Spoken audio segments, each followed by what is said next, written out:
Jaideep sir को बहुत बहुत थैंक यू। पहले अटेम्प्ट में झंडे भाई ने गाड़े। हर बच्चा खास है, बहुत खास है। अनिल भाई थोड़ा सा और ज्यादा खास है क्योंकि जब जब हिंदी मीडियम वाला बच्चा इंग्लिश में बेहतरीन मार्क्स लेके आता है, मेरा दिल एकदम जो है ना बागबान हो जाता है। बहुत खुशी मिलती है मुझे। ऐसे बच्चे हैं जो हिंदी मीडियम थे और उन्होंने इंग्लिश मीडियम से ज्यादा स्कोर किया है।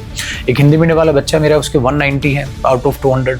अनिल के 180 प्लस बहुत बढ़िया स्कोर जाता है और हिंदी मीडियम के बहुत सारे स्टूडेंट्स हैं जो लेकर आए हैं। नमस्कार मेरे भाई, आप सबका स्वागत है इस इंटरव्यू में। और जो सीपीओ 2024 का रिजल्ट आया है, भगवान की दया से बहुत अच्छा रिजल्ट रहा है, बहुत बेहतरीन रहा है। और लाइब्रेरी में बैठा हुआ हर एक स्टूडेंट आपको एक गवाही देगा कि जयदीप सर ने जी जान लगा के मन जो है मेहनत की है, मन से मेहनत की है।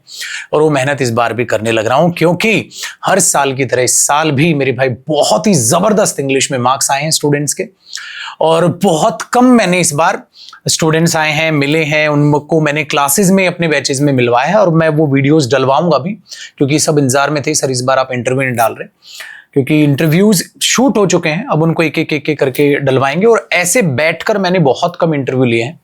आज अनिल कुमार भाई आए हैं जो कि राजस्थान से हैं और हर बच्चा खास है, बहुत खास है। अनिल भाई थोड़ा सा और ज्यादा खास है क्योंकि जब जब हिंदी मीडियम वाला बच्चा इंग्लिश में बेहतरीन मार्क्स लेके आता है, मेरा दिल एकदम जो है ना बागबान हो जाता है। बहुत खुशी मिलती है मुझे क्योंकि हिंदी मीडियम में अनिल के 182 है, 182 मार्क्स है और हिंदी मीडियम स्टूडेंट के 182 आना ठीक है। और सीपीओ 2024 में रैंक 78 है। सीपीओ का पहला अटेम्प्ट था, पहले अटेम्प्ट में झंडे भाई ने गाड़े हैं। बहुत अच्छा लगा। और ये जो इंटरव्यू है ये सारे के सारे हिंदी मीडियम स्टूडेंट्स के लिए है। मेरे भाई जी जान लगा दो, जो पढ़ेगा सिलेक्ट होगा। बहुत सारे ऐसे बच्चे हैं जो हिंदी मीडियम थे और उन्होंने इंग्लिश मीडियम से ज्यादा स्कोर किया है। एक हिंदी मीडियम वाला बच्चा मेरा, उसके 190 है आउट ऑफ 200। अनिल के 180 प्लस बहुत बढ़िया स्कोर जाता है और हिंदी मीडियम के बहुत सारे स्टूडेंट्स हैं जो लेकर आए हैं। इंग्लिश मीडियम के भी लेकर आए। मैं इंग्लिश मीडियम वालों की बुराई नहीं कर रहा हूँ, सब अच्छे हैं, लेकिन इंग्लिश मीडियम वालों को इतना पता है भाई उनकी मेहनत कम लगती है। और हिंदी मीडियम वाला जब इंग्लिश में स्कोर करता है उसकी मेहनत मेरे हिसाब से क्या लग रहा है 2 गुनी या 3 गुनी कितनी रहती होगी? 2 गुनी तो मान के चलते हैं, इतनी रहती है। तो आपका स्वागत है अनिल भाई, मुबारक हो सबसे पहले। अब आप ठीक है दिल्ली पुलिस में आ गए हैं, कैसा लग रहा है? बहुत बढ़िया, बहुत बढ़िया लग रहा है। थोड़ा सा जोर की बोलना है, आवाज नहीं आएगी। दिल्ली पुलिस की आवाज एकदम बुलंद होनी चाहिए। तो बैच कब लिया था आपने? मेरा बैच से 2021 में लिया था मैंने। 2021 में लिया था, तब से लोग पढ़े हो भाई साहब? हाँ, सीजीएल के लिए शुरू किया था उस अच्छा, सीजीएल के लिए स्टार्ट किया था आपने। फिर सीपीओ में कैसे मोड़ आया?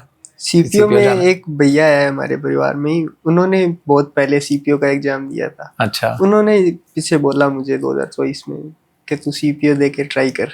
अच्छा। मैं तो खुद को वैसे सीपीओ के तो कभी दिए ही नहीं पेपर। अच्छा। सिर्फ सीजीएल के ही दे रहा था। उन्होंने कहा तो मैंने फॉर्म भरा। और अच्छा, और मेरे बारे में किसने बताया आपको?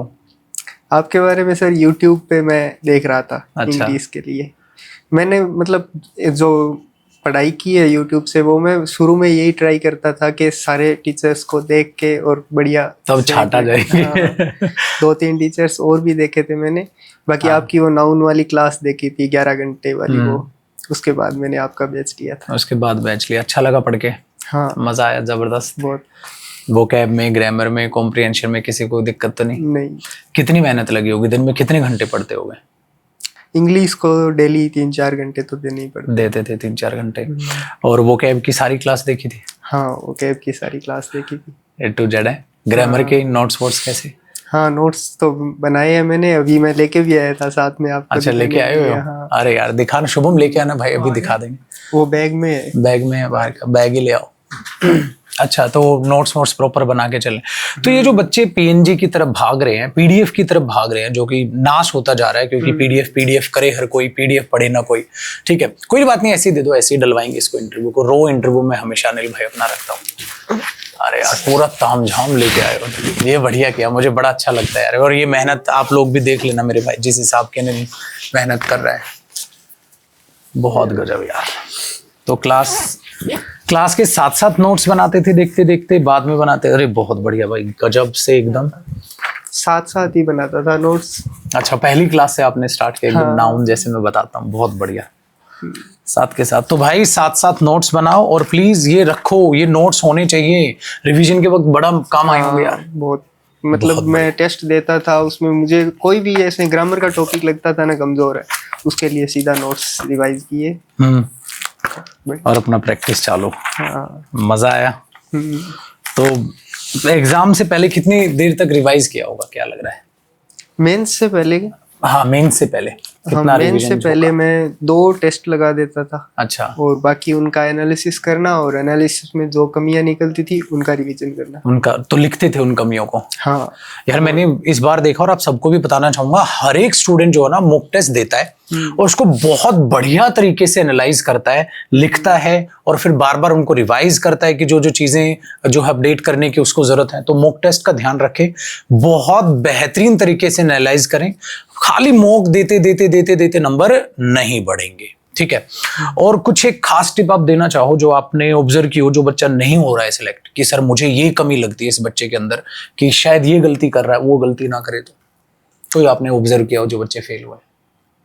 यही है सर, लोग टेस्ट देने में बहुत कंजूसी करते हैं। अच्छा। मेरा तो यही मानना है कि टेस्ट दो और उसका प्रॉपर ढंग से एनालिसिस करोगे ना तो वो रिजल्ट देगा। मैंने मेंस के टाइम पे जब शुरू किया था ना, मेंस में मेरे 167 से स्टार्ट किए थे मैंने। अच्छा। टेस्ट में मार्क्स और एनालिसिस करते करते 193 तक पहुंचा था मैं। बहुत बढ़िया। तो मॉक में 193 आप स्कोर कर रहे थे? गजब। तो बहुत अच्छे से, मतलब एनालाइज ना करना बच्चे, बस टेस्ट में कंजूसी वही ये आप है। तो भाई ध्यान रखो, मॉक टेस्ट बहुत ज्यादा जरूरी है, और उससे ज्यादा जरूरी है उसका बेहतरीन तरीके से एनालाइज करना, और उसको लिखते चलना, और उसको बड़ी बेहतरीन तरीके से रिवाइज करना। अच्छा, दूसरी टिप, चलो मेहनत तो आपने ऑफ कोर्स है की है, और मैं ये मानता हूँ जैसे आपने मेरा बैच लिया, नोट्स बनाए, रिवीजन किया, मॉक टेस्ट लगाया, अच्छे से एनालाइज किया, और नौकरी, है ना? भाई आपसे क्यों नहीं हो रहा है? ये रास्ता है। और ये शायद ना रोनाल्डो का आपने भी इंट्रो देखा, उन्होंने ये कहा था कि आप रोनाल्डो बनना चाहते हो, ठीक है, this is the map, follow करके दिखा दो, ये रहा। कहते ये रहा रोनाल्डो बनने का रास्ता, दम है तो आ जाओ। तो कंसिस्टेंसी और ये डिसिप्लिन मेंटेन करना बड़ा टफ है मेरे भाई, सबको पता है। आप अच्छे से सिलेबस कीजिए, रिवीजन कीजिए, ठीक है, बढ़िया तरीके से टेस्ट लगाइए, फिर मॉक टेस्ट भी दे दीजिए, अच्छे से एनालाइज कीजिए, एग्जाम दीजिए, एग्जाम निकलेगा। फिर निकल क्यों नहीं रहा है? क्योंकि आपके अंदर डिसिप्लिन और डिसिप्लिन के साथ साथ कंसिस्टेंसी की कमी है। ये कई बार मैंने नोट किया कि एक बच्चा कई टीचर्स को पकड़ने की कोशिश करता है। नहीं, उसमें फिर वही दिक्कत है कि अलग अलग टीचर से पढ़ेंगे, वो अलग अलग कुछ, मतलब मुझे तो वो मैथ समझ नहीं आता। आपको मजा आया मेरे साथ? हाँ। तो अब सारे राजस्थान को मेरे पास भेज देना फिर। सबको पढ़ा। लाइब्रेरी ज्वाइन की थी कि घर पे? ये भी एक अच्छा क्वेश्चन है। लाइब्रेरी मैंने जब सीजीएल की कर रहा था ना, उस टाइम पे लाइब्रेरी में था। बाकी मेंस की तैयारी के लिए मैंने 24 वाला, वो 20 तारीख को, 20 जनवरी को सीजीएल हुआ था, उसके बाद 8 मार्च को मेंस था। तब मैं गांव में ही था 2 महीने। अच्छा, 2 महीने की टाइमिंग पे अपना वहीं से अपना मॉक दे रहे थे। हाँ। ये बढ़िया। तो कभी कभी ऐसा होता था कि पढ़ने का मन नहीं कर रहा, या पढ़ाई से कई दिन तक डिस्ट्रैक्शन रह गया, भाग गए दूर? हाँ, वो तो होता ही है। फिर कैसे कम बैक? मैं वही, जब घर पे रह रहा हूँ तो घर वाले हमेशा सामने है, तो वो मोटिवेशन तो वहीं से आ सकता है सर। तो वो मोटिवेट करते थे या डांटते थे, या वैसे चेहरे देख के समझ आता था? वो डांटते भी थे, समझाते भी थे, वो सारा कुछ होता था। तो फ्रेंड सर्कल कैसा है आपका? पढ़ाई लिखाई वाला है या? फ्रेंड सर्कल इतने ज्यादा लोग तो है भी नहीं मेरे फ्रेंड सर्कल में। कोई 2-4 लोग हैं, वो पढ़ाई लिखाई वाले ही है। अच्छा, 2-4 लोग। उनका क्या रहा सिलेक्शन का? उनका अभी तक हुआ नहीं है, वो ट्राई कर रहे हैं। बाकी सबसे अच्छी दोस्त मेरी सिस्टर है। अच्छा। मैंने उसका जिक्र भी किया था आपसे। हाँ, वो आपने वीडियो कॉल पे जो हमारी बात हुई थी। हाँ। तो वो पढ़ रही है? हाँ। तो बैच से सेम बैच दिलवा दिया या नया खरीदवा दिया उसके? वो उसने वो आपका बैच लिया था, अभी 2 साल हो गए उस बैच को लगभग। तो वो भी अब निकाल ले गया? कॉलेज हो गया कि फाइनल ईयर में है? ना, उसका हो गया कॉलेज। लगना कि अगली बार उसको आना है इधर। कि मेहनत करना। और गुड़िया, क्या नाम है बच्ची का? पूनम। पूनम बेटा, बहुत मेहनत करना, आपके बड़े भाई ने किया और आप भी करोगे, और मुझे यकीन है, मैं इंतजार करूंगा आपका और हर उस भाई बहन का जो अभी 2025 के लिए, 26 के लिए, आगे आने वाले एग्जाम्स के लिए लड़ रहे हैं। जी जान लगा दो, ठीक है?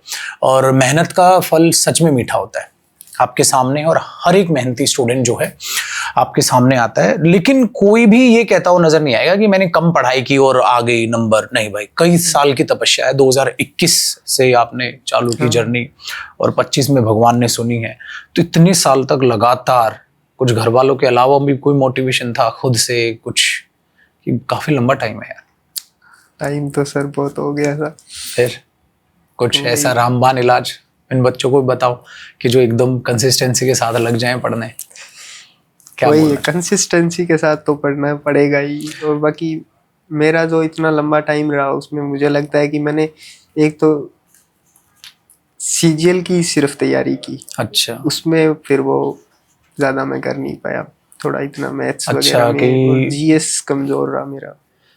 अच्छा, मैथ्स और जीएस कमजोर रहा आपका, और आपने ये ध्यान नहीं दिया कि अगर सीपीओ में जाऊं तो खाली इंग्लिश का खेला है, उधर मैं जा सकता हूँ।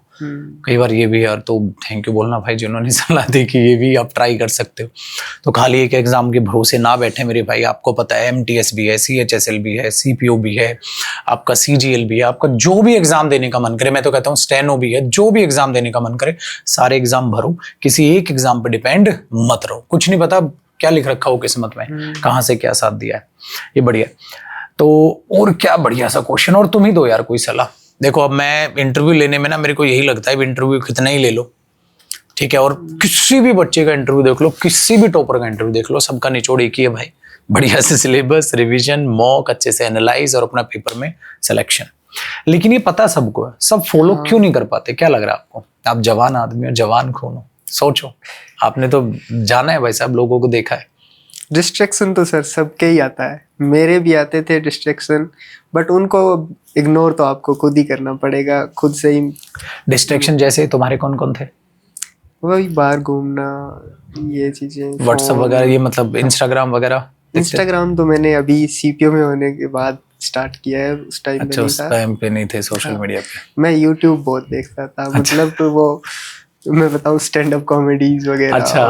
बहुत 2-3 घंटे लगा, तो मस्त टाइम पास होता भाई साहब, पता ही नहीं चलता भाई, ये तो बहुत गजब है। अरे ये इतना नशा है। मैं एक दिन यूट्यूब पर वो देख रहा था, एक बड़ी कॉमेडी सी इंटरेस्टिंग सी वीडियो है कि दोस्तों ये खिलौने का हाथी होता है, उसके बाद दोस्तों ये हाथी कैसे इसको पार करेगा, देखिए दोस्तों इस हाथी को पार, और बकैती है। और उसमें कब आधा पौना घंटा मेरा गया मैं खुद ही सोच रहा हूँ। फिर मेरे दिमाग में आ रहा है कि एज अ स्टूडेंट अगर आपकी उम्र को हम जज करें कि यार बच्चे कैसे बच पाएंगे, तो कैसे बचे फिर इससे, सोशल मीडिया से? वही सिस्टर मेरे साथ में रहती थी। अच्छा। वो लाइब्रेरी भी मेरे साथ में जाती थी, तो जब मैं डिस्ट्रैक्ट होता था, मैं यूट्यूब देखने लग जाता था, तो वो आके टोकती थी मुझे। ये बढ़िया है यार, ये अच्छा किया आपने, इसलिए सही बोला आपने कि परिवार ही मेरा सबसे बढ़िया दोस्त है। तो भाई बचो या बचाने वाला कोई ढूंढो, ठीक है, क्योंकि सोशल मीडिया नाश करने लग रहा है स्टूडेंट्स का। सोशल मीडिया की वजह से बहुत सारे स्टूडेंट्स हैं जो सिलेक्ट हो सकते हैं और वो हो नहीं रहे, और उन्हें खुद भी नहीं पता है। ये एक बहुत मीठा जहर है जो उनके अंदर जाता जा रहा है, ठीक है। तो चलते चलते अब देखो, अल्टीमेट आपको सब पता है मेरे बच्चे, क्या करना। अच्छा, वोकैब लिख लिख के याद किया, कैसे की? चलो क्लास तो आपने देख ली, लिखी भी थी मैंने, और बाद में रिवाइज भी किया था। रिवाइज कितने टाइम रिवाइज की होगी? रिवाइज मतलब दिन का 1 घंटा वही था कि 4-5 पेज पढ़ लिए, फिर छोड़ दिया, वही 4-5 पेज अगले दिन पढ़ लिए, तो वो पीछे वाले भी दोबारा से जरूर देखे, मतलब आगे याद करते गए बट पिछला जरूर से जरूर रिवीजन करते रीडिंग मारते जाओ। अगला 5 पेज आपको कॉन्शियसली पढ़ने हैं, बाकी पीछे वाले की रीडिंग मारो, तो वो रिवीजन ऑटोमेटिक हो रहा है। ये बात है, बढ़िया है। और भाई ये पता तो खैर यार सबको, मेरे को वही लगता है आजकल के इंटरव्यू लेते वक्त क्या ही पूछे और बच्चा क्या ही बता देगा। सबकी सेम कहानी है, जी तोड़ मेहनत करनी है, आपके बस की है, मुझे पता है, प्लीज कर लो, ठीक है। तो इस इंटरव्यू को बहुत छोटा हम रख रहे हैं। कोई मैसेज तो नहीं बचा आपको, कुछ कहना हो, किसी को थैंक यू बोलना हो? थैंक यू उन सबको जिन्होंने मेरी इस जर्नी में हेल्प की। जयदीप सर को बहुत बहुत थैंक यू, और मेरी सिस्टर को थैंक यू, और घर वालों को भी, और सबको भी मेरी तरफ से ढेर सारा प्यार, और हर स्टूडेंट को जो मेरे भाई सीपीयू में सिलेक्ट हुआ है, ठीक है, और तहे दिल से ढेर सारा प्यार। प्लीज़ दिल लगा के अपनी नौकरी कीजिएगा, दिल लगा के जनता की सेवा कीजिएगा। बहुत जिम्मेवारी वाला काम है, मैं ये कहूँगा। पब्लिक के साथ आपको समय बिताना है, तो प्लीज़ अपना जो स्वभाव हो नर्म रखिएगा पब्लिक के साथ, खासकर एक गरीब व्यक्ति के साथ जरूर से जरूर नरमी पेश आइएगा। Thank you so much, bye bye, take care, मेहनत करते रहो मेरे भाई।